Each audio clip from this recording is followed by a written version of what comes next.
अस्सलामुअलैकुम, my name is Maria Parveen and welcome to my YouTube channel. आज के इस वीडियो में हम ENG201 के ग्रैंड क्विज़ के या मिड टर्म के अबाउट डिस्कस करने जा रहे हैं। बेसिकली ग्रैंड क्विज़ का तो आपको पता चल ही गया होगा कि ये मिड टर्म की जगह पे हो रहे हैं। इस दफ़ा कोरोना की वजह से जो है वो मिड टर्म कैंसिल हो गए हैं, सो उसकी जगह पे ग्रैंड क्विज़ हो रहे हैं। तो मैं यहाँ पे आपको गाइड करूँगी कि इसके लिए आपने प्रिपरेशन इसकी कैसे करनी है एंड इसके लिए कौन कौन से इंपॉर्टेंट टॉपिक्स हैं।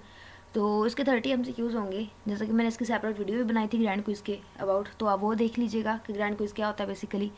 खैर यहाँ पे हम जो है ENG201 के क्विज़ के अबाउट डिस्कस करने जा रहे हैं। तो यहाँ पे जो है 1 से 22 लेक्चर्स में जितने भी इंपॉर्टेंट टॉपिक्स थे वो मैंने यहाँ पे मेंशन कर दिए हैं। इस वीडियो में मैं आपसे डिस्कस करूँगी एंड इसके साथ साथ कुछ जो है MCQs भी डिस्कस करूँगी कि मतलब सैम्पल के तौर पे आपको प्रोवाइड करूँगी कि इस तरह के MCQs आपके क्विज़ में आ सकते हैं। तो जल्दी से देख लेते हैं, लेकिन वीडियो स्टार्ट करने से पहले मेरी एक छोटी सी रिक्वेस्ट है कि अगर आप मेरे चैनल पर न्यू हैं तो चैनल को जल्दी से सब्सक्राइब कर दें एंड वीडियो को लाइक कर दें। तो अब लेक्चर्स देख लेते हैं कि कौन कौन से इंपॉर्टेंट टॉपिक्स हैं एंड लेक्चर्स कौन से इंपॉर्टेंट हैं।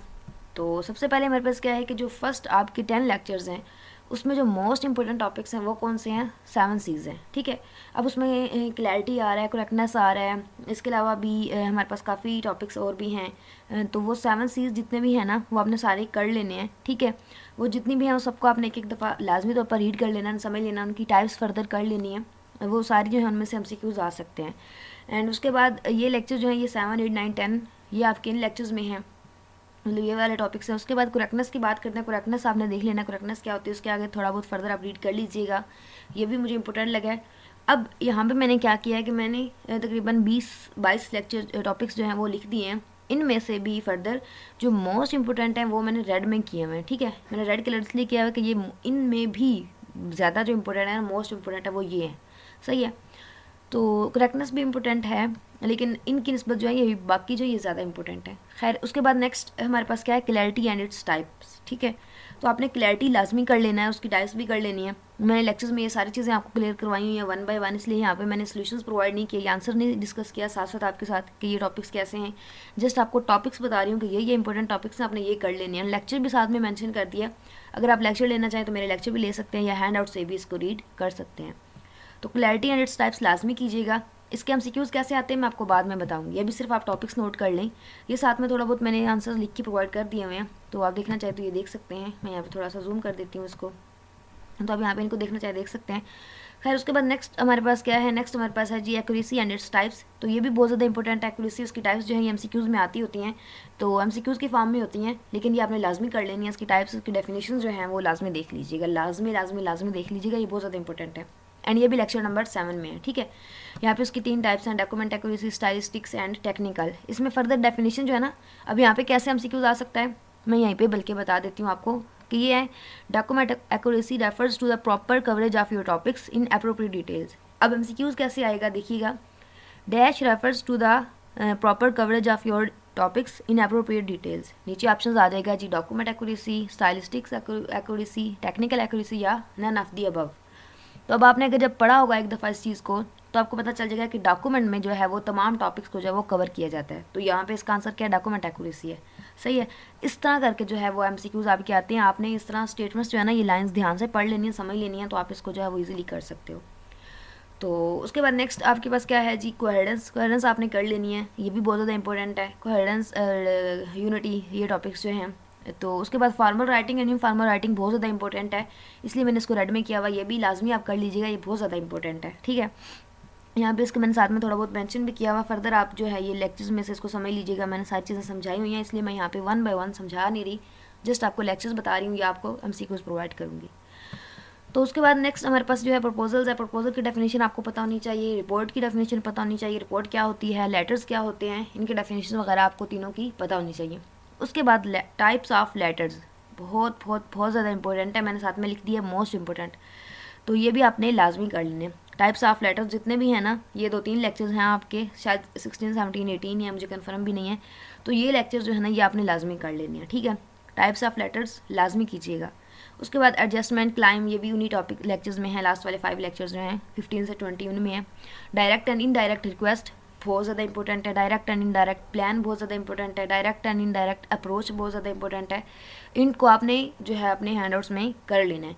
अगर आपको समझ ना आए तो आप अपने हैंडआउट्स जो है PDF फाइल ओपन करें, वहाँ पे कंट्रोल F से फाइंड कर लें, टॉपिक लिख के topic name indirect request, and आपके सामने जो है वो आपको ये टॉपिक मिल जाएगा। इजीली आप वहाँ से कर सकते हैं, या लेक्चर अगर आपने किए हुए हैं तो आपको इजीली मिल जाएगा कि कौन से लेक्चर में। तो यहाँ पे ये लेक्चर नंबर 18 में है। उसके बाद फ्री बेस्ड लैंग्वेज बहुत ज़्यादा इंपॉर्टेंट टॉपिक है, ये आपको पता होना चाहिए फ्री बेस्ड लैंग्वेज क्या होती है। उसके बाद good news message, bad news message, ये 2 टॉपिक्स बहुत ज़्यादा इंपॉर्टेंट हैं, इनमें से भी MCQs आते होते हैं, सो ये भी आपने कर लेने हैं। उसके बाद एक्सप्लिसिट एंड इम्प्लिसिट मैसेज, ये भी बहुत ज़्यादा इंपॉर्टेंट है, ये लेक्चर नंबर 5 में है, लेकिन ये भी इंपॉर्टेंट है। यहाँ पे मैंने इनका जो है साथ में आंसर प्रोवाइड कर दिया है, तो आपने ये देख लेना है, ये भी बहुत ज़्यादा इंपॉर्टेंट है। एक्सप्लिसिट में जो है पर्पज़ क्लियर नहीं होता, लेकिन जो है इम्प्लिसिट उसमें पर्पज़ जो है वो क्लियर किया गया होता है, तो इसको भी आपने थोड़ा बहुत देख लेना, लाजमी देखिएगा। अब इसमें क्या क्या एक्शंस इंक्लूड होते हैं ये भी आपने एक नज़र देख लेने हैं। उसके बाद नेक्स्ट टॉपिक्स क्या आ रहे हैं हमारे पास, नेक्स्ट हमारे पास आ रहे हैं जी मेमोज एंड लेटर। इन दोनों में डिफरेंस, ठीक है, डिफरेंस मैं यहाँ पे मेंशन कर देती हूँ, डिफरेंस आप लोगों ने करना है, ठीक है। इन दोनों में डिफरेंस आपको बताना चाहिए, ये डेफिनेशंस आप कह सकते हैं। मेमो जो है वो इनसाइड, लेटर्स जो है वो ऑर्गेनाइजेशन के आउटसाइड यूज़ होते हैं। तो उसके बाद डायरेक्ट एंड इनडायरेक्ट प्लेन मैंने ऊपर भी बताया, अभी फिर से बता रही हूँ, यहाँ पे मैंने मेंशन किया हुआ है, तो ये भी इंपॉर्टेंट है, एंड इसको मैं रेड कर रही हूँ। क्यों कर रही हूँ? क्योंकि ये जो है ये हमारे पास इंपॉर्टेंट है, तो ये भी आपने कर लेना है। उसके बाद लेक्चर नंबर 20, पूरे का पूरा लेक्चर इंपॉर्टेंट है, उसी में ये भी आ रहा है, एंड पूरा लेक्चर आपने ध्यान से पढ़ लेना, ये भी बहुत ज़्यादा इंपॉर्टेंट है। तो खैर सारे लेक्चर्स इंपॉर्टेंट है, लेकिन लास्ट वाले जो 7 लेक्चर्स हैं उनमें भी ज़्यादा इंपॉर्टेंट हैं, और उसमें कौन कौन से टॉपिक्स हैं मैंने सारे आपको बता दिए हैं। बाकी एक और चीज़ मैं आपको यहाँ पे बताना चाहूँगी कि आपने करना क्या है, आप लोगों ने हैंडआउट से जो है वो रीड कर लेना इन टॉपिक्स को, एंड समझ लेना है। हैंडआउट से कीजिएगा, कहीं और से करेंगे तो वो कॉन्सेप्ट क्लियर हो जाएंगे, लेकिन यहाँ पे स्टेटमेंट्स जो हैं वो एज इट इज़ आ जाती हैं। इंग्लिश में ये आपको फ़ायदा होता है 201 में कि स्टेटमेंट्स एज इट इज़ आ जाती हैं, थोड़ी बहुत चेंजिंग होती है, तो आप इजीली उसको सॉल्व कर सकते हो, ठीक है। तो आपने हैंडआउट से ये सारे टॉपिक्स कर लेने हैं। मैं अगेन कह रही हूँ ये सारे टॉपिक्स बहुत ज़्यादा इंपॉर्टेंट है, फार्मल इनफॉर्मल, ये सारे जो भी मैंने यहाँ पे मेंशन किए हुए हैं ये सारे आप कर लीजिएगा। तो उसके बाद मैं यहाँ पे आपको एग्जांपल देती हूँ। यहाँ पे ये देखें MCQ हमारे पास क्या आया हुआ है कि which of the following should be done when writing recommendation letters. अब रिकमेंडेशन लेटर मतलब लेटर की टाइप है ना रिकमेंडेशन लेटर्स, तो ये क्या हो गया, मैंने आपसे बोला ना कि टाइप्स ऑफ लेटर आपने करना है। तो ये इस तरह के MCQs आ गए आपके पास, देखें include only relevant and factual information. Recommendation letter में सिर्फ रेलिवेंट इन्फॉर्मेशन होती है, तो ये क्या आ गया आपके पास, एक रिकमेंडेशन लेटर्स या टाइप्स ऑफ लेटर में से एक क्वेश्चन आ गया। इसी तरह ये देखें जो है स्टार्ट में इफेक्टिव टेक्निकल इन्फॉर्मेशन में ओरल एंड जो है दूसरा नॉन वर्बल, इनको आपने देख लेना है। उसके बाद फ्री बेस्ड लैंग्वेज का मैंने आपको बताया था, देखिए वो भी एक क्वेश्चन आपका यहाँ पे आ गया। देन बाकी टॉपिक्स मैंने मोस्ट इंपॉर्टेंट मेंशन किए हैं, बाकी आप जो है मार्क्स की फाइल भी कर लीजिएगा, ये भी आपके लिए काफ़ी हेल्पफुल रहेगी। इसका भी लिंक जो है वो मैं डिस्क्रिप्शन में दे दूँगी, आज अगर ना दे सकी तो शाम तक या सुबह तक मैं इंशाल्लाह दे दूँगी। सो आप ये फाइल जो है ये भी कर लीजिएगा, दूसरी फाइल का लिंक भी दे दूँगी और वो भी आपने कर लेना है। तो यहाँ पे देखें हमारे पास वही टॉपिक्स आए हुए हैं यहाँ पे। ये अगर आपने लेक्चर जब ध्यान से सुना होगा तो मैंने अपने लेक्चर में ये सारी चीज़ें आपको बताई हुई थी कि ये इंपॉर्टेंट है, ये इंपॉर्टेंट है। तो लेक्चर वाइज अगर मैंने एक एक चीज़ बताई है तो वो मैंने अपने लेक्चर्स में आपको बता दी थी कि ये चीज़ें इंपॉर्टेंट है, ये इस तरह आपके MCQs में आ सकता है। एंड यहाँ पे भी मैंने ओवरऑल आपको बता दिया हुआ है। ये देखें आपके पास गुड न्यूज़ मैसेजेस आ रहे हैं, बैड न्यूज़, उनमें डिफरेंस देखें वो आपको पता चल जाएगा अगर आपने पढ़ा होगा good news and bad news messages को, ठीक है। तो ये भी इंपॉर्टेंट है। उसके बाद फैंटम रीडर्स हैं, 3 रीडर्स की टाइप्स हैं, फ्यूचर कम्प्लेक्स, ये मुझे बताना याद नहीं रहा मतलब इंपॉर्टेंट टॉपिक्स में, तो ये भी आपने कर लेना है, ये आपके स्टार्ट वाले 10 लेक्चर्स में है। उसके बाद ये देखें आपके पास एक्यूरेसी की टाइप्स वो पूछ रहा है कितनी है, तो 3 होती हैं जो मैंने आपको पहले भी बताई हैं। तो इस तरह जो मैंने टॉपिक्स आपको वहाँ पे बताए हैं वो आपने कर लेने हैं। उसके बाद रिपोर्ट क्या होती है, रिपोर्ट के बारे में जब आप पढ़ेंगे तो आपको ये चीज़ें भी पता चल जाएंगी कि उसका जो हर्ट है वो क्या होता है, इंट्रोडक्शन होता है उसका। तो यहाँ पे आपको आई होप की समझ आ गई होगी। ये देखो मेमो की बात की जा रही है, उसके बाद मैसेज की बात की जा रही है, एंड यहाँ पे देखें तो वही चीज़ें मोस्टली लेटर देखें, अगेन लेटर का पूछ रहा है, एंड मोस्टली चीज़ें देखें वही रिपीट हो रही हैं, क्लैरिटी का वही कह रहा है। तो ये वही टॉपिक्स हैं जो मैंने आपको कहा, ये आप सारे कर लीजिएगा। आई होप कि ये आपके लिए हेल्पफुल रहेंगे। मैं वीडियो का लिंक जो है इसका फाइल का लिंक जो है वो डिस्क्रिप्शन में दे दूँगी, शाम तक दे दूँगी या सुबह तक इंशाल्लाह दे दूँगी।